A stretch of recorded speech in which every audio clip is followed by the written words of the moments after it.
विद्यार्थी मित्रांनो, आज आपण इयत्ता 12वी मधील इंग्रजी विषयाचा दुसरा पाठ पाहणार आहोत. ऑन सेइंग प्लीज या पाठाचे लेखक ए. गार्डिनर हे असून ते एक पत्रकार, संपादक व लेखक म्हणून प्रसिद्ध आहेत. अल्फा ऑफ द प्लाऊ या टोपण नावाने त्याने इंग्रजी भाषेमध्ये लिखाण केलेले आहे. दैनंदिन जीवनातील नैतिक मूल्ये या विषयावर त्यांचे अनेक निबंध प्रसिद्ध आहेत. ऑन सेइंग प्लीज या निबंधामध्ये लेखक आपल्या दैनंदिन जीवनातील शिष्टाचाराचे महत्त्व सांगतो. गुड मॅनर्स किंवा शिष्टाचारामुळे समाजात आनंदाचे व सहकार्याचे वातावरण राहते, तर शिष्टाचार नाही पाळल्यास लोकांमध्ये कशा प्रकारे भांडणतंटे होतात हे लेखक विनोदी पद्धतीने आपल्यासमोर मांडतो. चला तर मग आपण या पाठाला सुरुवात करूया. New words from the lesson हे नवीन शब्द तुमच्या वहीमध्ये लिहा. Discourtesy, lack of courtesy or rudeness म्हणजे उद्धटपणा किंवा असभ्यता. Assault and battery, an attack which includes threats and violence म्हणजे हिंसक मार्गाने हल्ला करणे. Retaliate means to do something harmful to get revenge म्हणजे बदला घेणे. असायलंट मीन्स ॲन अटॅकर म्हणजे हल्लेखोर. Legislate means to make a law or laws म्हणजे कायदे तयार करणे किंवा कायदा तयार करणे. To box means fight with the fists म्हणजे ठोसा मारणे किंवा बुक्का मारणे. हॉटी मीन्स प्राऊडी म्हणजे गर्विष्ठ. बुरिश मीन्स रूड म्हणजे उद्धट. अट्यून मीन्स मेक अवेअर म्हणजे जागरूक करणे. Laceration means a cut or tear इथे अर्थ असेल मानसिक हानी पोहोचवणे. स्लर अँड इन्सल्टिंग रिमार्क म्हणजे अपमानास्पद शेरा. रिड्रेस मीन्स रेमेडी म्हणजे उपाय. व्हॅनिटी मीन्स प्राईड म्हणजे गर्व. ब्रोडिंग ओव्हर, थिंकिंग अँक्सियसली अबाउट समथिंग म्हणजे एखाद्याविषयी काळजीने विचार करणे. इक्विलिब्रियम मीन्स बॅलन्स म्हणजे समतोल साधणे. बुलीड म्हणजे टॉर्चर्ड और थ्रेटन्ड म्हणजे त्रास दिला किंवा धमकावले. Henpecked, a man controlled by his wife म्हणजे बायकोच्या पूर्णपणे नियंत्रणात असलेला नवरा किंवा बायकोच्या अगदी जाचामध्ये असलेला नवरा. इन्सोलंट मीन्स व्हेरी रूड म्हणजे खूपच उद्धट. Black I, an area of skin around the eye that has gone dark because it has been hit. डोळ्याभोवतीचा मार लागून काळा झालेला भाग. मोरोस मीन्स अनहॅपी, ग्लूमी, दुःखी किंवा खिन्न. डिकलॉग means 10 commandments from the Bible, or we may say it is a set of biblical principles relating to ethics and worship. बायबलमधील 10 आज्ञा. Endorse means express support म्हणजे पाठिंबा देणे किंवा समर्थन करणे. व्हर्डिक्ट मीन्स जजमेंट म्हणजे न्यायनिवाडा. इंटरकोर्स मीन्स कम्युनिकेशन म्हणजे संभाषण. रिझेंटमेंट मीन्स अँगर म्हणजे राग. रेब्यूक मीन्स क्रिटिसिझम म्हणजे टीका टिप्पणी किंवा मतप्रदर्शन. ऑर्डील मीन्स पेनफुल एक्सपिरियन्स म्हणजे दुःखद अनुभव.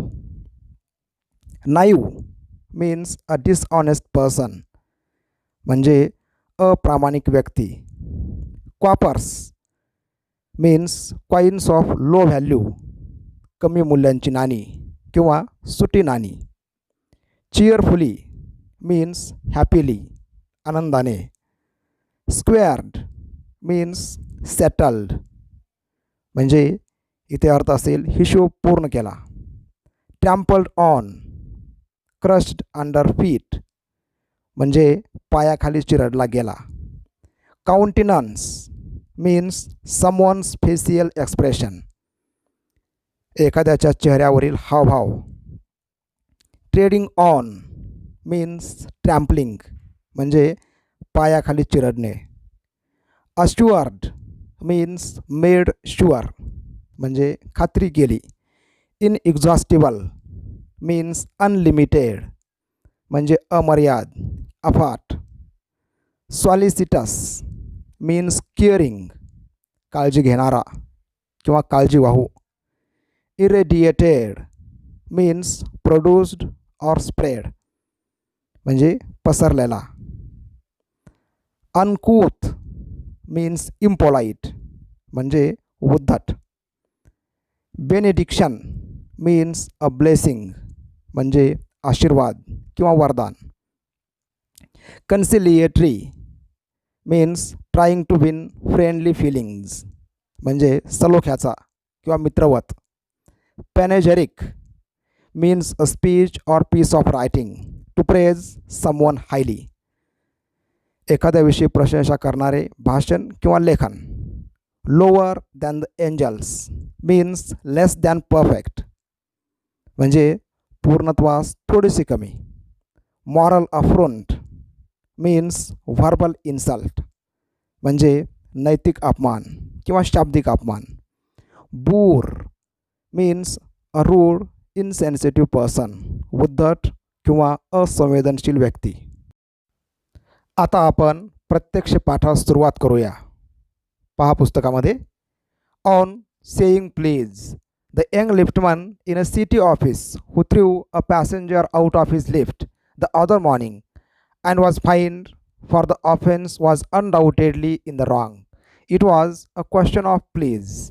इथं लेखक आपणाला सांगतो की एका शहरातील लिफ्टमनने त्याच्या पॅसेंजरला लिफ्टच्या बाहेर ढकलून दिले आणि त्यासाठी त्याला दंडही भरावा लागला. लिफ्टमनची कृती ही नक्कीच चुकीची आहे आणि याचे कारण होते की फक्त प्लीज शब्द. The complainant entering the lift said top. The liftman demanded top please, and this concession being refused, he not only declined to comply with the instruction but hurled the passenger out of the lift.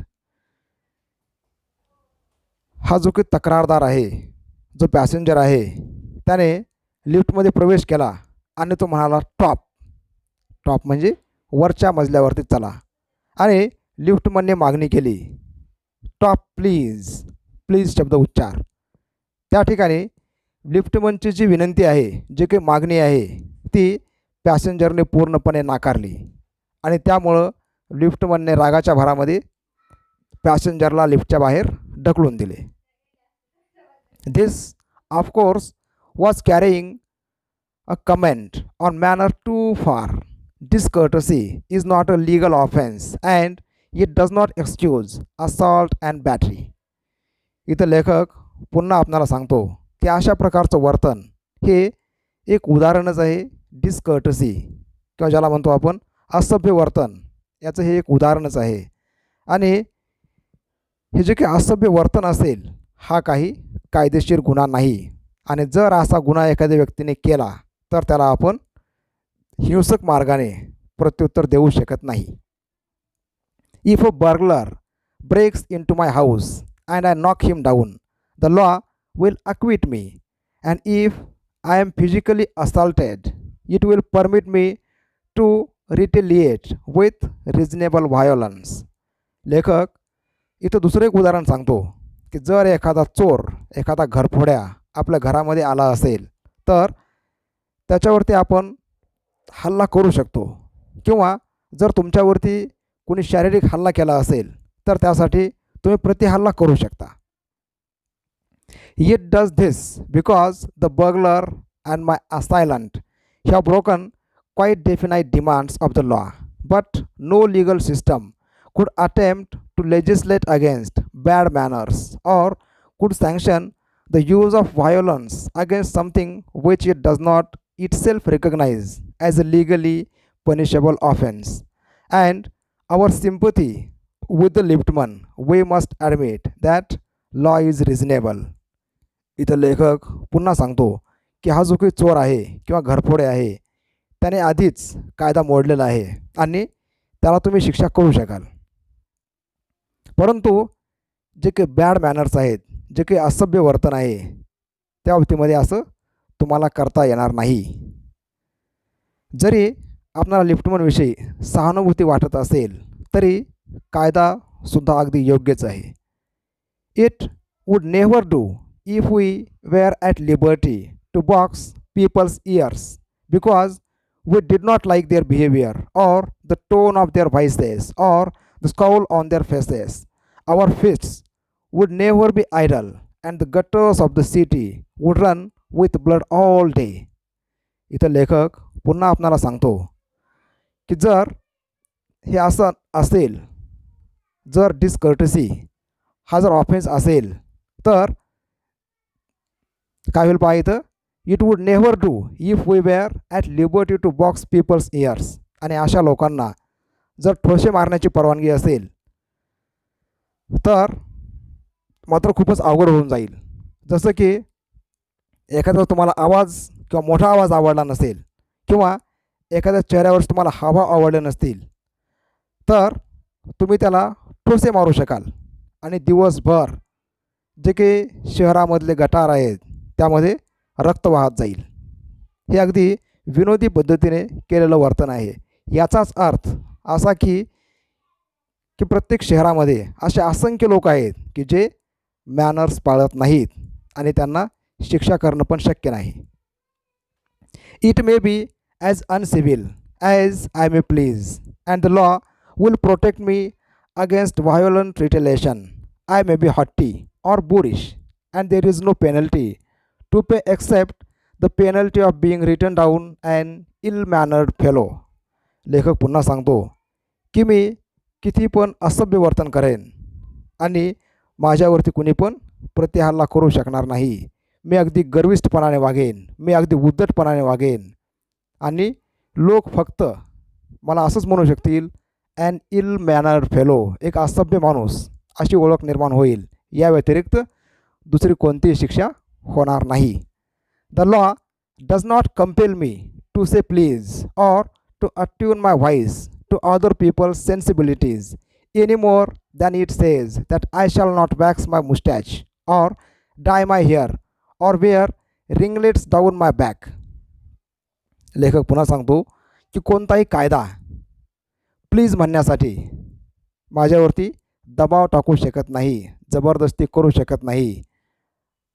आणि बऱ्याच गोष्टीमध्ये स्वातंत्र्य असेलच, जसे की मी माझ्या मिशा वाढवू शकतो किंवा वाढवू नाही शकत, मी माझ्या डोक्याला कलर लावू शकतो किंवा नाही लावू शकत, किंवा डोक्याच्या मागील केस वाढवून पाठीवरती सोडू शकतो किंवा नाही सोडू शकत.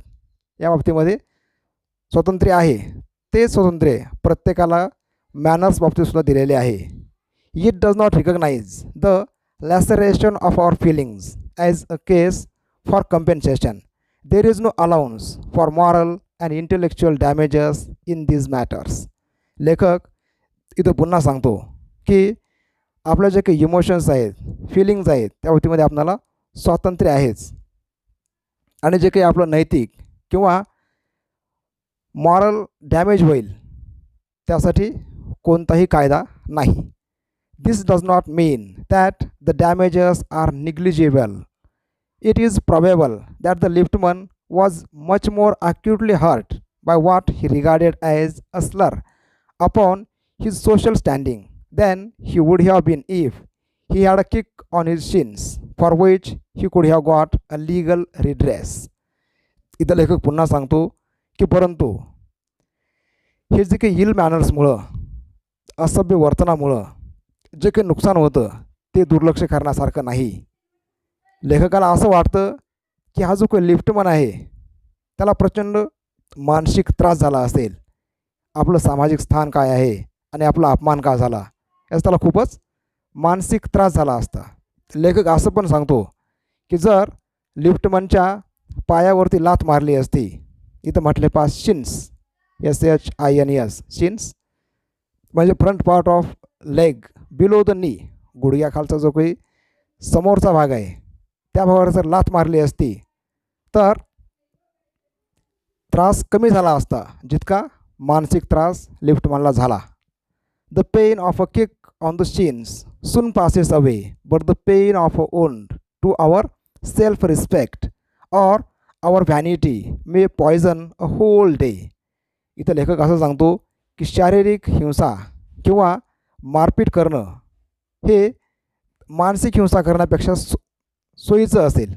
जसं की हा जो काही लिफ्टमॅन आहे त्याच्या सेल्फ रिस्पेक्टवरती, त्याच्या आत्मसन्मानावरती जो काही हल्ला झाला तो खूपच जास्त धोकादायक होता, जास्त वाईट होता. I can imagine the liftman denied the relief of throwing the author out of his wound, out of the lift, brooding over the insult by the hour and visiting his wife in the evening as the only way of restoring his equilibrium. लेखक पुन्हा सांगतो की आपण अशी कल्पना करू शकू की जर लिफ्टमन व्यक्त नाही झाला असता, जर लिफ्टमन तसाच कुडत बसला असता तर कदाचित तो घरी गेला असता आणि त्याने तो सगळा राग त्याच्या बायकोवरती काढला असता आणि हिशोब बरोबर केला असता. For there are few things more catching than bad temper and bad manners. When Sir Anthony Absolute bullied Captain Absolute, the latter went out and bullied his man Fag, whereupon Fag went out downstairs and kicked the page boy. इथं एक उदाहरण सांगतो. The rivals नावाचे एक comedy आहे, एक नाटक आहे. हे लिहिलेलं नाटक आहे रिचर्ड शेरिडन यांनी. नाटकातला संदर्भ देऊन लेखक सांगतो की सर अँथोनी ॲब्सोल्यूट यांनी कॅप्टन ॲब्सोल्यूटला त्रास दिला.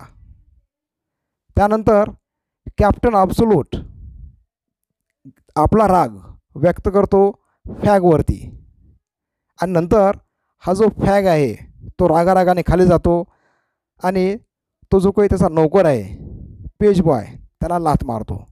म्हणजे इथं पहा की जर तुमचा कुणी अपमान केला असेल तर तुम्ही दुसऱ्याचा अपमान करता. जर तुम्हाला कोणी त्रास दिला असेल तर तुम्ही तो त्रास आपले जे ज्युनियर्स असतील त्यांना तुम्ही त्रास देण्याचा प्रयत्न करता. Probably the man who said top to the liftman was really only getting back on his employer who had not said good morning to him because he himself had been henpecked at breakfast by his wife to whom the cook had been insolent because the housemaid had answered her back. अगदी त्याच प्रकारे लेखाला वाटतं की इथंसुद्धा प्रसंग असा घडलेला असावा. इथं म्हटलं पा प्रॉबेबली शक्यता अशी आहे की जो माणूस जो पॅसेंजर फक्त टॉप म्हणतो लेफ्टमनला, कदाचित त्याचा जो काही एम्प्लॉयर आहे त्याने त्याला गुड मॉर्निंग म्हणलेलं नसेल. हा एम्प्लॉयर गुड मॉर्निंग का म्हटला नसेल? कारण त्याच्या बायकोने त्याला त्रास दिला असेल सकाळची न्याहारी करताना. इथं म्हटलं पहा हेनपेक्ट म्हणजे असा माणूस की ज्याच्यावरती बायको खूप अन्याय करते, त्याला खूप त्रास देते, असा नवरा म्हणजे हेनपेक्ड हजबंड. आणि ही जी काही एम्प्लॉयरची वाईफ आहे तिची स्वयंपाकीन तिच्याशी उलट बोलली असेल आणि ही जी स्वयंपाकीन आहे तिच्याशी मोलकरणीने उलटे उत्तर दिलं असेल. म्हणजे अशा प्रकारे ही एक साखळीच असेल असभ्य वर्तनाची आणि ही साखळी आली लिफ्टमॅनपर्यंत. We infect the world with our ill humours. Bad manners probably do more to poison the stream of the general life than all the crimes in the calendar. इथं लेखक आपणाला पुन्हा सांगतो we infect the world with our ill humours असभ्य वर्तन किंवा म्हणून आपण इथं बॅड मॅनर्स. आणि बॅड मॅनर्सचं इन्फेक्शन होतं एकाकडून दुसऱ्याला, दुसऱ्याकडून तिसऱ्याला, तिसऱ्याकडून चौथ्याला आणि साखळी अशी पुढं वाढत जाते. आणि जे काही बॅड मॅनर्स आहेत त्यामुळं आपलं जे काही दैनंदिन आयुष्य आहे थोडंसं डिस्टर्ब होतं आणि लेखकाला असं वाटतं की जेवढे काही गुन्ह्यांची नोंद होते त्यापेक्षा या बॅड मॅनर्समुळे खूप गुन्हे घडतात. For one wife who gets a black eye from an otherwise good natured husband there are 100 who live a life of martyrdom under the shadow of a morose temper.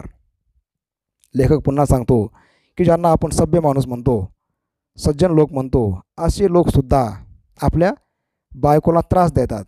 इथं म्हटलं पहा, one wife who gets a black eye. Black eye इथं meaning असेल की मारपीट करणे. आणि असे सज्जन वाटणारे लोकसुद्धा आपल्या बायकोला त्रास देतात आणि असंख्य शेकडो बायका हा त्रास सहन करतात. But all the same the law can not become the guardian of our private manners.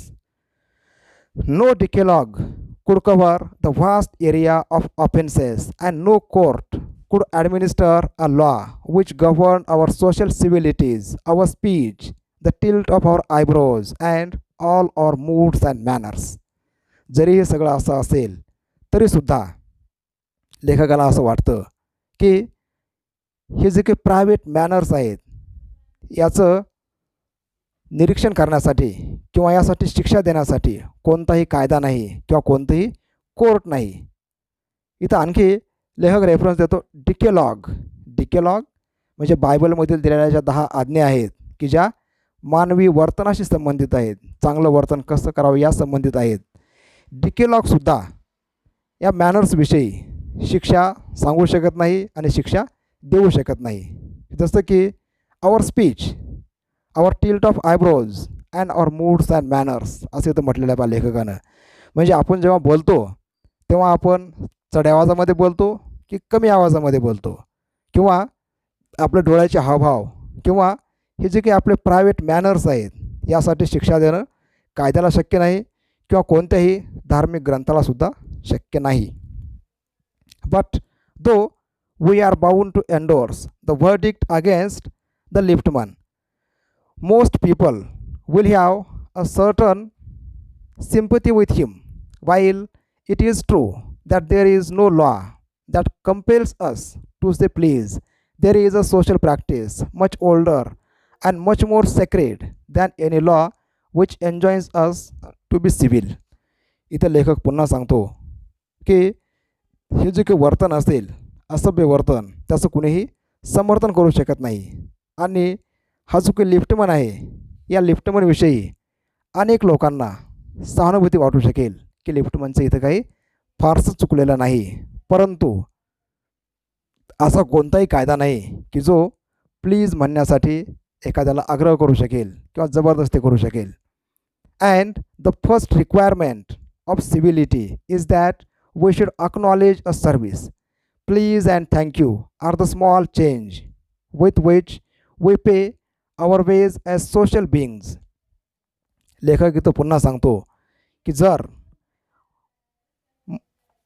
Values आपल्याला पाळायचे असतील तर त्यासाठी फर्स्ट रिक्वायरमेंट ते असेल we should acknowledge a service. जेव्हा एखाद्या आपण सेवा घेतो किंवा सेवा करण्यासाठी एखाद्याला सांगतो तेव्हा त्याचं महत्त्व आपण समजून घेतलं पाहिजे.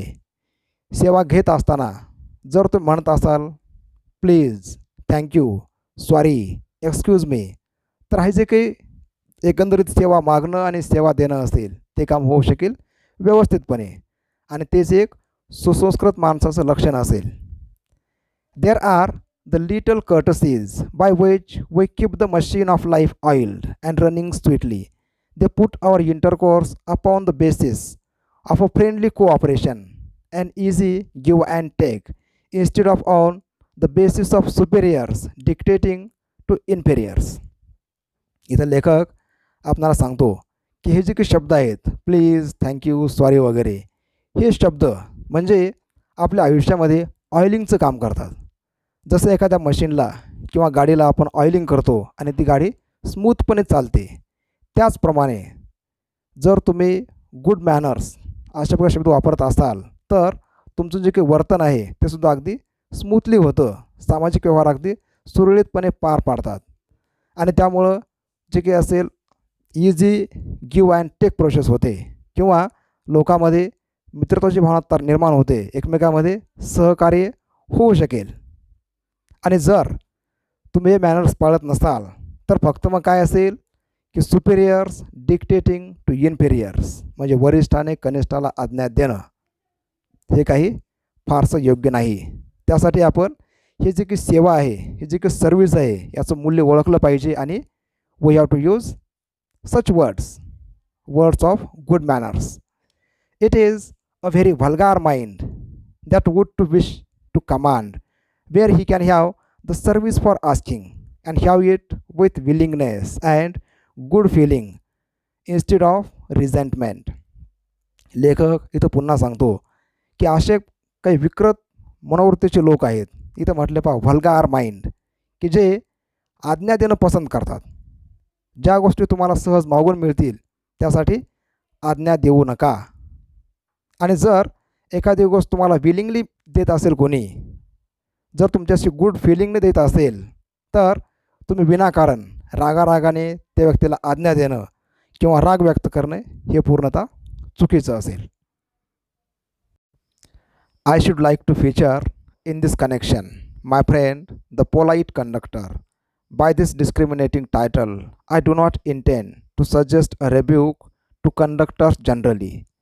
इथं लेखक एका सौजन्यशील कंडक्टरचे उदाहरण देतो आणि तो असं पण म्हणतो की इतर कंडक्टर्स सौजन्यशील नाहीत असे लेखकाला म्हणायचे नाही.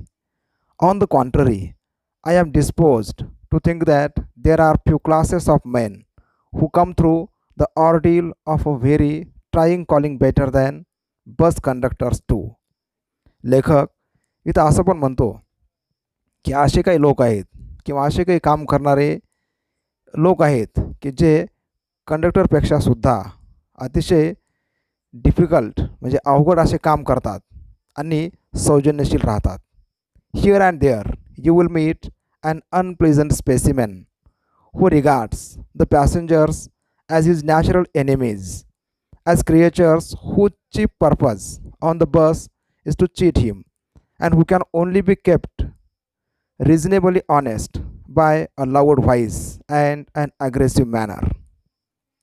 लेखक इथं असं म्हणतो की बरेचसे कंडक्टर्स त्यांना असं वाटतं की जे काही बसचे पॅसेंजर्स आहेत ते त्यांचे नैसर्गिक शत्रू आहेत. त्याला इथं म्हटलं पहा नॅचरल एनिमीज. आणि हे जे काही पॅसेंजर्स आहेत त्यांचा मुख्य उद्देश असतो की बस कंडक्टरला फसवणे. आणि त्यांना असं पण वाटतं की जर आपण पॅसेंजरशी मोठ्या आवाजामध्ये नाही बोललं तर ते कदाचित आपणाला फसवतील आणि ते चांगलं वर्तन करणार नाहीत. म्हणून बरेचसे बस कंडक्टर हे मोठ्या आवाजामध्ये आणि अग्रेसिव्हली प्रवाशाशी बोलतात. But this type is rarer than it used to be. I fancy the public owes much to the underground railway company, which also runs the buses, for insisting on a certain standard of civility in its servants and taking care that standard is observed. In doing this, it not only makes things pleasant for the traveling public, but performs an important social service. इथं लेखक असं म्हणतो की अशा प्रकारचं वर्तन हे दुर्मिळच आहे. लेखक अशी कल्पना करतो की जे काही अंडरग्राऊंड रेल्वे कंपनी आहेत किंवा बस सर्व्हिसेस आहेत त्यांच्याकडून लोकांना चांगल्या सेवेची अपेक्षा आहे आणि बरेचसे कर्मचारी चांगली सेवा देण्यासाठी प्रयत्न पण करत आहेत. आणि जर असा प्रयत्न झाला तर ते प्रवास करणाऱ्या सर्वच लोकांसाठी तो एक चांगला अनुभव असेल आणि ती एक चांगल्या प्रकारची सेवा ठरू शकेल.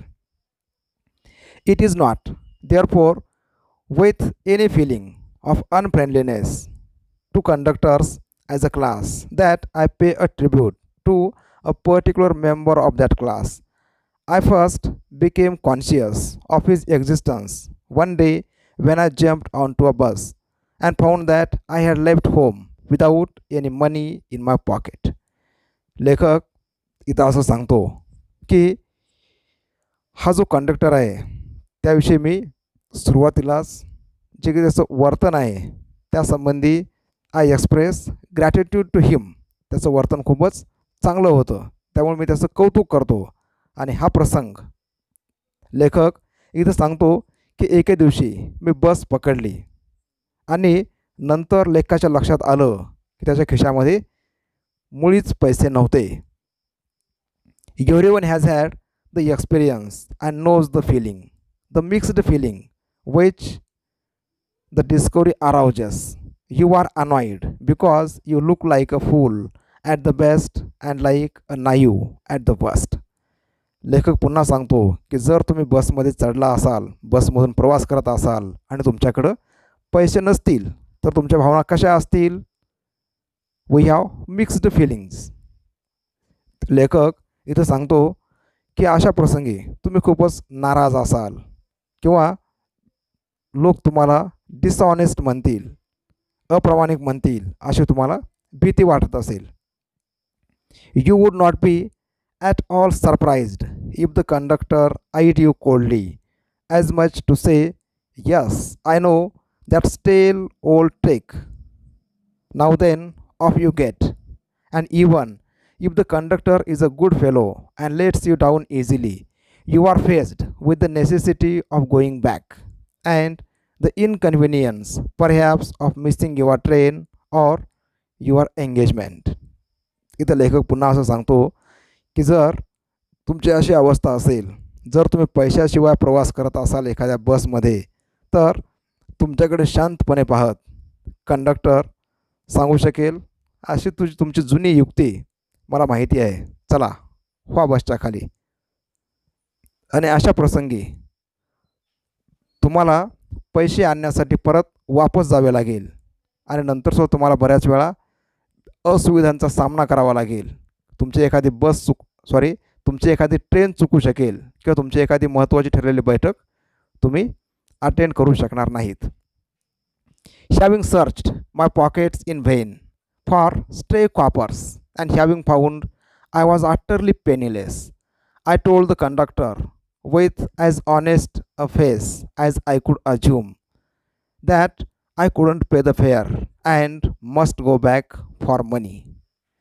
मग ह्या प्रसंगी लेखकाने आपले खिसे तपासून पाहिले, परंतु त्याच्याकडे कोणतेही सुटे पैसे नव्हते. इथं शब्द आहे पहा क्वापर्स, इथे मिनिंग असेल कॉईन्स ऑफ लो व्हॅल्यू, नाणी.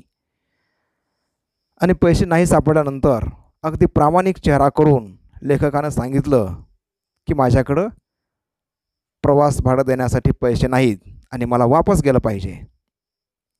ओ you needn't get off, that's all right said he. All right said I, but I haven't a copper on me. Oh I will book you through, he replied. Where would you want to go? And he handle the bundle of tickets with the air of a man who was prepared to give me a ticket from anywhere from the bank to Hong Kong. आणि लेखकाने आपली अडचण सांगितल्यानंतर जो bus conductor आहे तो म्हणाला की तुम्हाला उतरण्याची गरज नाही आणि तुम्ही चिंता पण करू नका, I will book you through, मी तुम्हाला तिकीट देईन. तुम्हाला कुठं जायचे आहे? तेव्हा लेखक जाण्याचं ठिकाण सांगतो आणि जे कोणतं ठिकाण असेल त्या ठिकाणचं तिकीट देण्यासाठी बस कंडक्टर तयारच असतो. I said it was very kind of him and told him where I wanted to go and as he give me the ticket I said but where shall I send the fare? Oh you will see me some day all right, he said cheerfully and he turn to go. त्यानंतर लेखकाने जाण्याचं ठिकाण सांगितलं, ticket घेतलं आणि लेखक विचारतो where shall I send the fare? तुमचे बस तिकिटाचे पैसे मी कुठं देऊ? तेव्हा तो कंडक्टर अगदी हसत सांगतो की काही दिवसामध्ये किंवा नंतर आपली बसमध्ये कुठंतरी भेट होईलच, तेव्हा द्या. And then luckily my fingers still wandering in the corner of my pockets lighted on a shilling and the account was squared. But that fact did not lessen the glow of pleasure which so good-natured an action had given me. आणि नंतर अगदी नशिबाने लेखकाला खिशामध्ये एक नाणे सापडले इथं म्हटलं पहा shilling. 20 shillings are equal to 1 pound. 20 shilling म्हणजे 1 पाऊंड असतं. आणि हे नाणं लेखकानं बस कंडक्टरला दिल्याच्या नंतर त्याचं ते भाडं पूर्ण झालं. परंतु हे जे काही बस कंडक्टरचं वर्तन आहे त्या लेखकाला खूपच आवडलं आणि लेखकाला समजलं की हाच तो माणूस आहे की त्याच्याकडं गुड मॅनर्स आहेत. A few days after my most sensitive toe was trampled on rather heavily as I sat reading on the top of a bus. I looked up with some anger and more agony and saw my friend of the cheerful countenance. Sorry, sir, he said. I know these are heavy boots. Got them because my own feet get trod on so much, and now I am treading on other people's. Hope I didn't hurt you, sir. He had hurt me, but he was so nice about it that I assured him that he hadn't. काही दिवसानंतर लेखक बसने प्रवास करत होता. That was a double decker bus. ती एक 2 मजली बस होती आणि लेखक बसच्या वरच्या मजल्यावरती काहीतरी वाचत बसलेला असताना कोणीतरी त्याच्या पायाच्या बोटावरती इथं म्हटलं पहा सेन्सिटिव्ह टो वॉज ट्रॅम्पल्ड. हे जे काही पायाचा अंगठा आहे त्यावरती कोणतरी पाय दिला. लेखकाचा अंगठा तुडवला गेला. तेव्हा अतिशय रागाने किंवा अतिशय वेदनेने लेखकानं पाहिलं तर तोच कंडक्टर होता की जो लेखकाला पूर्वी भेटला होता. त्याचा चेहरा हसरा होता आणि तो म्हणाला सॉरी सर. आणि तो पुढं सांगतो की माझेसुद्धा आजपर्यंत बऱ्याच वेळा पाय तुडवले गेलेले आहेत, त्यामुळं मी हे असे मोठे बूट घेतलेले आहेत आणि तुम्हाला फार त्रास झालेला नसेल. तेव्हा लेखकाला त्रास झालेला असतो, परंतु हे जे काही कंडक्टरचं चांगलं बोलणं आहे त्यामुळे तो सांगतो की नाही मला काही त्रास झाला नाही. After this I began to observe him whenever I boarded his bus and found a curious pleasure in the constant good nature of his bearing. He seem to have an inexhaustible fund of patience and a gift for making his passengers comfortable. त्यानंतर जेव्हा कधी प्रवासात लेखक या बस कंडक्टरला पाहायचा तेव्हा तो त्याचे निरीक्षण करायचा आणि लेखकाला असं आढळून आलं की हा जो माणूस आहे this is a good natured fellow. हा अगदी चांगला स्वभावाचा माणूस आहे आणि तो नेहमी संयमाने पॅसेंजर्सची वर्तन करतो आणि त्यांना अगदी आनंदाने प्रवास करू देतो.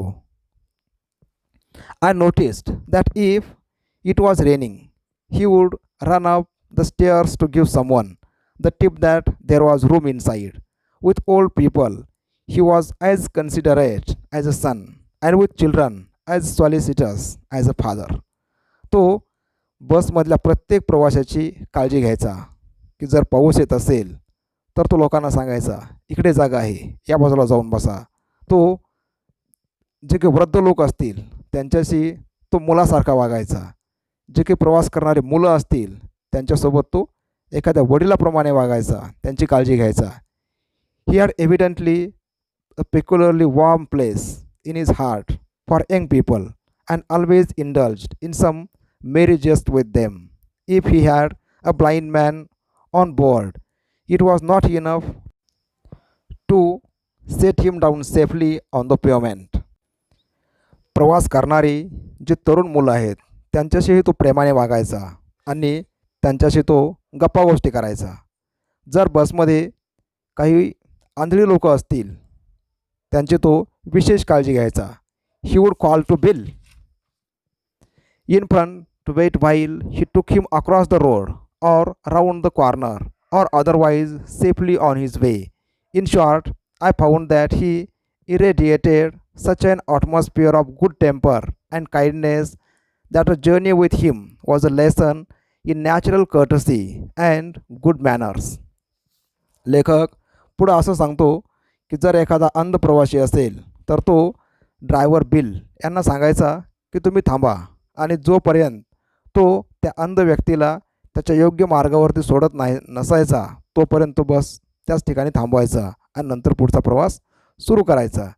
लेखकाला इथं आश्चर्य वाटतं की हा जो काही बस कंडक्टर आहे तो अतिशय दयाळू आहे आणि तो अतिशय काम चांगल्या प्रकारे करतो. लेखक पुढं असं पण सांगतो की याच्यासोबत प्रवास करणं म्हणजे सौजन्य आणि सद्वर्तन यांचा धडा घेणं आहे आणि या गोष्टी आपण या माणसाकडून शिकू शकतो असं लेखक इथं सांगतो. What struck me particularly was the ease with which he got through his work. If bad manners are infectious, so also are good manners. If we encounter incivility, most of us are apt to become uncivil. But if an unusually uncouth person who can be disagreeable with sunny people, इथं लेखक सांगतो की अतिशय साधेपणाने आणि सहज मार्गाने तो आपली सगळीच कामं करायचा. Good manners are infectious, so also are bad manners. लेखक इथं असं सांगतो की जे काही गुड मॅनर्स आहेत ते इन्फेक्शियस आहेत. जर एखादा माणूस चांगला वागत असेल तर त्याच्यासोबत इतर लोकसुद्धा चांगले वागतात आणि जर एखादा माणूस तो उद्धटपणे बोलत असेल तर इतरसुद्धा त्याच्याशी उद्धटपणे बोलतात. तेव्हा लेखक असं सांगतो की जे काही अनकुथ पर्सन म्हणजे इम्पोलाईट असभ्य लोक आहेत किंवा म्हणतो आपण उद्धट लोक आहेत ते सुद्धा या बसमध्ये चांगले वागत, कारण हा बस कंडक्टर हेच असायचं. It is with manners as with weather, nothing clears up my spirits like a fine day, said Keats, and a cheerful person descends on even the gloomiest of us with something of the benediction of a fine day. लेखक इथं उदाहरण देतो. British poet John Keats त्यांचे quotation आहे पहा, nothing clears up my spirits like a fine day. Keats म्हणतो की जे काही असा सुंदर दिवस असेल की त्यामुळं माझं मन उल्हासित होतं, त्याचप्रमाणे की जर हा बसमध्ये असेल कंडक्टर माणूस तर प्रवाशांचं मन उल्हासित व्हायचं की त्यांना आनंद वाटायचा, त्यांचा प्रवास अगदी मजेशीर व्हायचा. And so it was always fine weather on the polite conductor's bus and his own civility, his conciliatory address and good humoured bearing infected his passengers. In lightening their spirits he lighten his own task. His gaiety was not a wasteful luxury but a sound investment. लेखक इथं असं सांगतो की जेव्हा हा bus conductor त्या बसमध्ये असायचा तेव्हा there was fine weather on in that bus, की बसमध्ये वातावरण सगळं अगदी हलकं फुलकं आणि आनंदी असायचं या कंडक्टरच्या चांगल्या वर्तनामुळं. आणि हे जे इन्फेक्शन आहे चांगलं वर्तन करणं, फॉलोइंग गुड मॅनर्स, हे आपोआपच पॅसेंजरमध्ये पसरायचं. लेखक पुढं असं पण सांगतो की बस कंडक्टरचे वर्तन हे एक इन्व्हेस्टमेंट होती या लोकांमध्ये कंडक्टरने केलेली.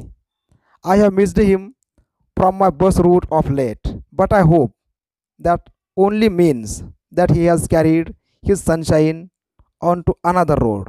It can not be too widely diffused in a rather drab world, and I make no apologies for writing a panegyric on an unknown bus conductor.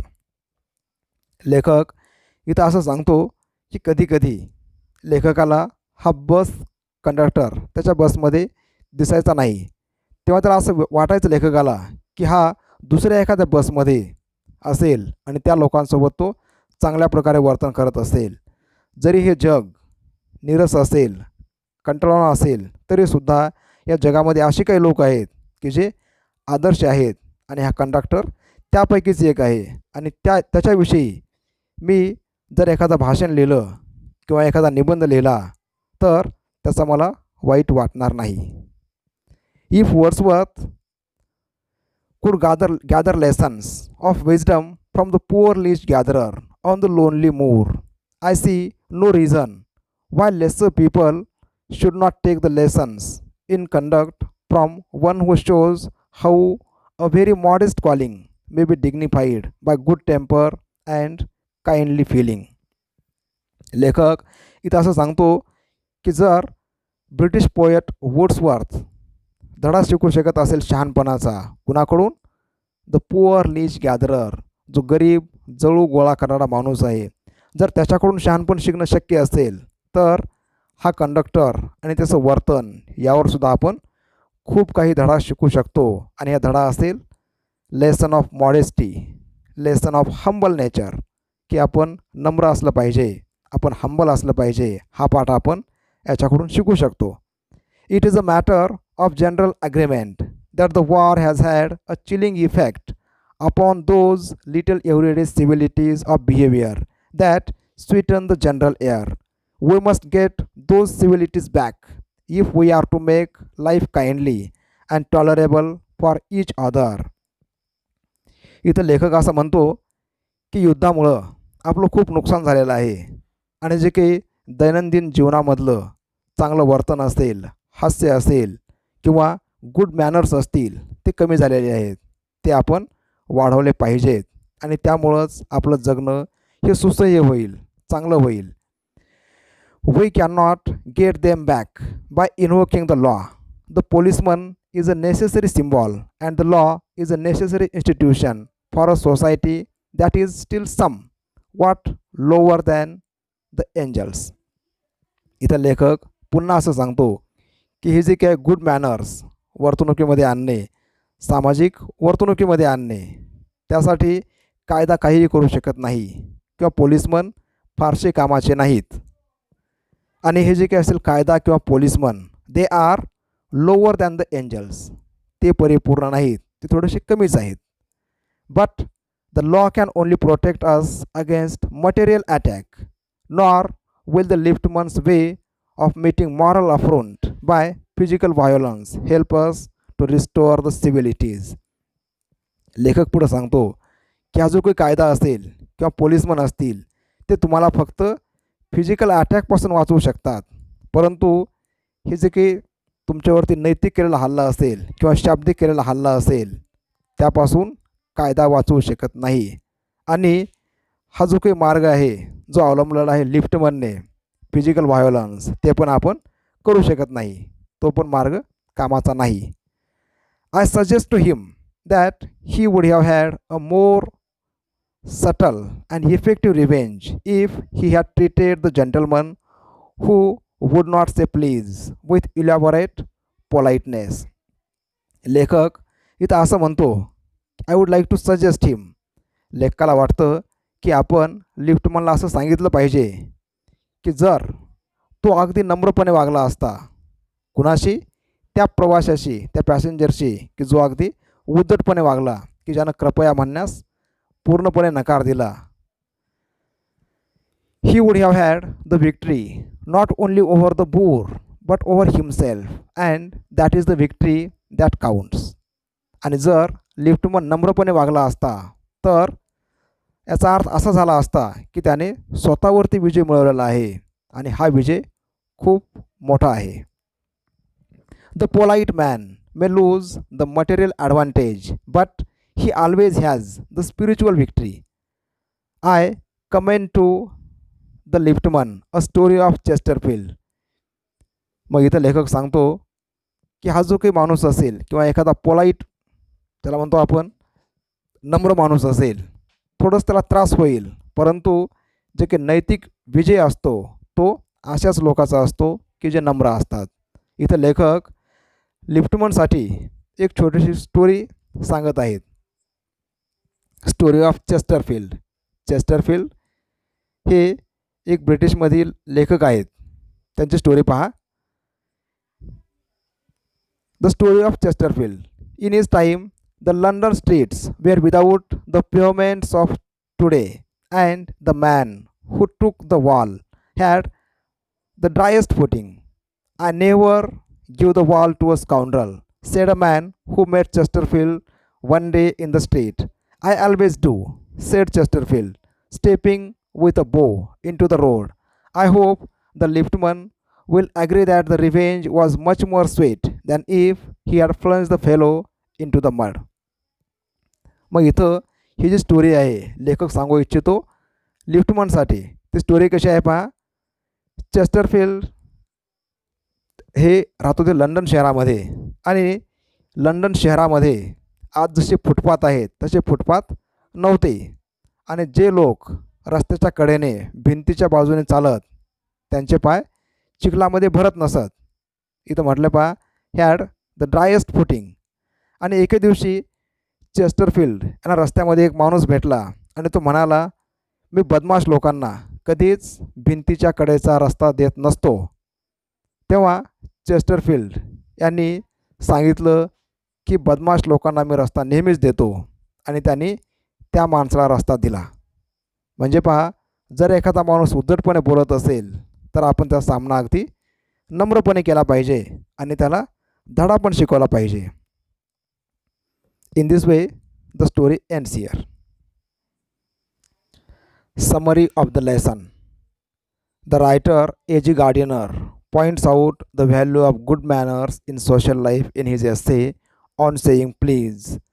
The writer gives importance to courtesy and politeness in daily behavior. By giving various examples, the writer proves that good manners sweeten the atmosphere around us, whereas ill manners pollute it. The young liftman in a city office threw a passenger out of his lift because he refused to say the word please. The next morning, the liftman was fined for his offense. Discourtesy is not a legal offense. The passenger was a rude person, but the law does not allow us to punish such people. The law does not compel anybody to say please. Good manners and bad manners both are infectious. The principle of tit for tat is applicable to manners. The use of words like please, thank you, excuse me, welcome, etc. make the communication friendly and cooperative. The writer gives another example of a bus conductor. Once, the writer forgot his money pocket at home. He told this fact to the bus conductor. The conductor cheerfully gave him a ticket and asked the writer to pay the fare afterwards. The author was surprised by his polite behavior. One day, the writer's sensitive toe was trampled by the bus conductor. He said, sorry, sir. The author forgave him and assured him that he had not hurt. This was the impact of polite nature. The writer praises the conductor because of his good nature. We can learn a lesson of wisdom and politeness from the conductor. In this essay, the writer motivates all the readers to follow good manners. Good manners sweeten the social atmosphere. We should be polite to all, and we must accept impoliteness from others as a part of life. Dear students, once again, read the lesson and do all the activities given in your textbook. Subscribe my YouTube channel for more videos. Thank you for watching.